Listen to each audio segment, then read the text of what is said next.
I am Dr. Pushpa Bindal. In part 7 on electric current, we will be discussing Kirchhoff's rules. The learning objective of this part, you will be able to understand Kirchhoff's first rule, Kirchhoff's second rule and how to apply them to electrical circuits. Kirchhoff's rules were given by Gustav Robert Kirchhoff, who was a German physicist. He mainly worked in the field of blackbody radiation and spectroscopy, but he also contributed in many other fields. His rules that you are going to study will enable us to analyze complex electric networks.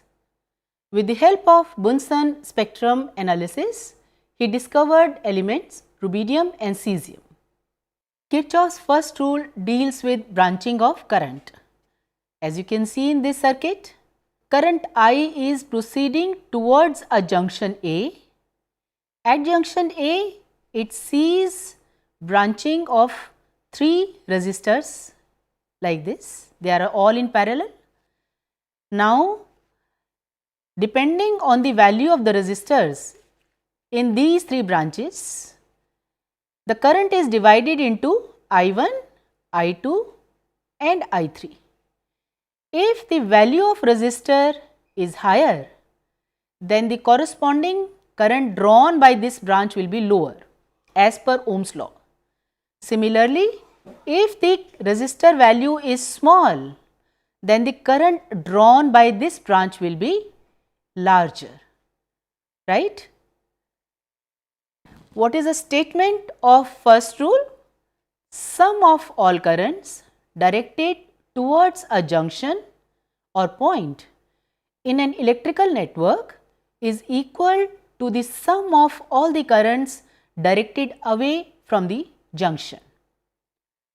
We can write it like this: current I is equal to I1 plus I2 plus I3. The rule can be written like this, that algebraic sum of all currents at a junction is 0. In order to explain this word algebraic, we go back to the circuit. See, current I is proceeding towards A, so it is considered as positive plus. I1 is going away from A, so minus. I2 is going away from A, again minus. I3 is going away from point A, so this is also negative. That is why we have written that I is equal to I1 plus I2 plus I3. In order to understand the algebraic meaning, you can write it like this: I minus I1 minus I2 minus I3 is equal to 0. And that is what we have explained in this point, that algebraic sum of all currents at a junction is 0. The first rule also says that for steady currents, there will be no accumulation of charge at any point in an electrical circuit. Let us come to the Kirchhoff's second rule now. Second rule is also called loop rule. It deals with loops in any electrical circuit. Let us understand the statement first. The statement of the second rule is that the algebraic sum of the products of the currents and resistances in any closed loop of an electrical network is equal to the algebraic sum of electromotive forces acting in the loop. The second rule basically verifies nothing else but the conservation of energy. When you want to talk about a loop, then you must start from one point, any point selected on the loop, and go along the loop either clockwise or anti-clockwise, and you must reach back the same point again. The algebraic nature of the different quantities can be understood like this.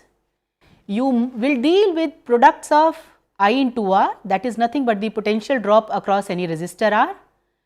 This will be taken positive if the direction of current is same as the direction in which you are travelling along the loop. But if the direction of current is the other way round, if it is in the other way in comparison to the direction of the traversing along the loop, then this will be taken as negative. Similarly, when you talk about EMF of the battery, EMF will be taken positive when we are traversing from negative to positive electrode through the cell when we are travelling along the loop. Okay. So, second rule mathematically can be written as summation of I into R is equal to summation over E. All potential drops taken into account of the loop that you are talking about and all the battery voltages or EMFs taken into account along with their algebraic nature.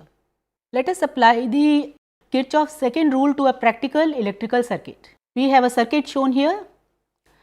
So, we are going to concentrate on different loops one by one. Let us look at this loop first. We start from point A, D, C, B, A. We have reached back A and we are going in the anti-clockwise direction, right. So, let us look at the potential drops first. See, the direction of the current I1 is like this, anti-clockwise. We are going like this and we are also travelling along the loop like this. So, the potential drop I1 R1 will be taken as positive. Now, see the direction of the current I2, it is in this direction, but we are travelling like this. So, the potential drop I2 R2 will be taken as negative because the direction of current is in opposite direction to the direction in which you are travelling along the loop, right. So, the left hand side of the equation will be I1 R1 minus I2 R2. Now, let us look at the batteries. See, we are going like this. So, we are going from negative to positive of the battery. So, E1 will be positive. Similarly, you are travelling like this. When you are travelling like this, you are going from positive to negative of second battery. So, E2 has to be taken as negative. So, what was second rule? Summation IR is equal to summation E. So, your rule will be I1 R1 minus I2 R2 is equal to E1 minus E2. So, that completes the analysis of the first loop. Similarly, let us apply the second rule to the second loop, right. We start from point D, D, H, G, C and we come back to D, fine. Now, as you can see that again this is anti-clockwise direction, this is anti-clockwise direction. Now, there is only one battery here. When we are travelling along the loop, we are going from negative to positive of the battery. So, the battery E2 will be positive, right. Now, see current I1, direction of current I1 is like this. So, when we are travelling like this, this current is I2, the direction of the current is I2 is like this, we are also travelling like this. So, this will be positive, I2 R2 will be positive. You can see a current I3 here.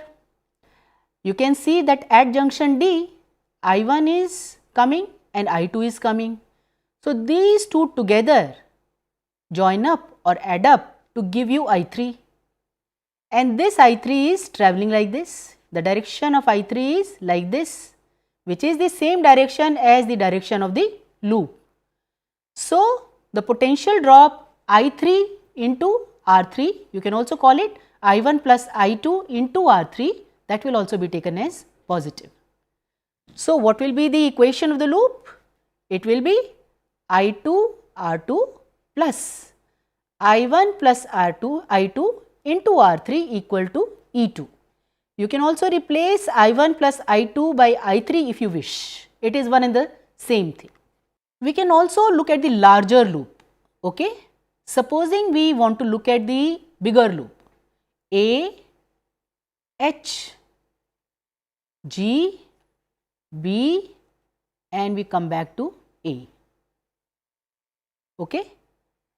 So, in this you can see that there is only one battery, that is E1. Direction of the loop is again anti-clockwise. The direction of current I1 is in the same direction as the direction in which we are travelling along the loop. So, this potential drop I1 R1 will be positive. Battery E1 will be positive because we are going from negative to positive electrode. So, E1 will be considered as positive. Okay. And what about this? You have the current I3 flowing. I3 is of course equal to I1 plus I2. So, I3, the direction of I3 is the same as direction of the loop. So, I3 into R3 will again be positive. So, what will be the equation according to the second loop? Second rule, I1 R1 plus I3 R3 is equal to E1, right? And at junction D, you can also write that I1 plus I2 is equal to I3. This is basically your first rule. Now, another popular form of Kirchhoff's second rule is that algebraic sum of all potential differences along a closed loop in a circuit is 0. We have very well understood it already using the circuit given to us. We can consider another example. This is another electrical circuit shown here. You have two batteries E1 and E2. E1 is offering 12 volts, E2 is offering 6 volts. You can see the current I1 flowing in one part of the circuit, current I2 flowing in another part of the circuit, and current I3 flowing in the middle through 2 ohm resistor. The question is calculate I1, I2 and I3. Now, you can apply the first rule to the junction C first. The junction C, you can see here, current I1 is going towards the junction C.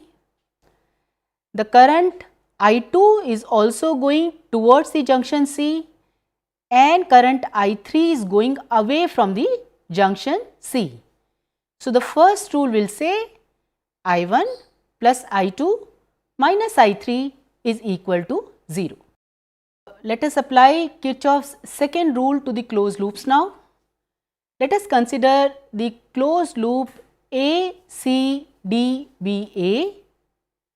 When you talk about this loop, then the current I1 is also along the same direction as the direction of the loop.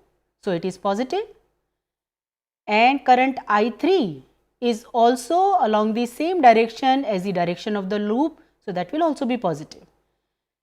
Now, what about the battery? The battery is, you are going like this. So, you are again going from negative to positive. So, this will also be positive. So, what will be the equation for the second loop?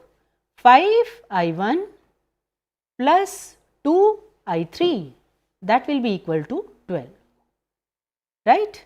Now, let us talk about the second loop now. The second loop, we are going from G, C, D, F, G. Okay. So, the direction is again anti-clockwise.